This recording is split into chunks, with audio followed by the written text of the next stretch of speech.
Hi everyone. Today I have a song for you to practice scales. So we're going to sing it first with our solfege, and then Alexis will help us with our letter names, and then we actually have our song that we're going to sing. So here's our solfege scale. It starts like this.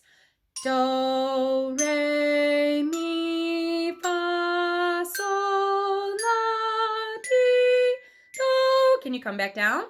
Do, ti, la, so, fa, mi, re, do.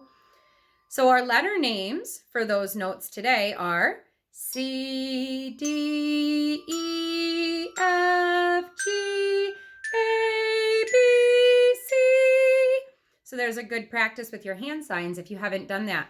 We're going to sing the song Ebenezer Sneezer today. It's going to go up our scale and then come right back down. Here we go. Let's see if you remember it. Ready?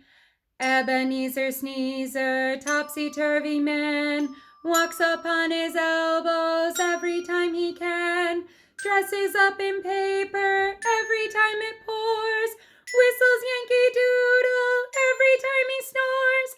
Oh, Ebenezer, what a man. So I'm not sure if the video quite kept up with my hand signs. You practice. Now, one more quick question for you. You can answer in the comments. When we went up our scale, did we go up slow or fast? What about when we came back down? Leave the answers below. Have a good one.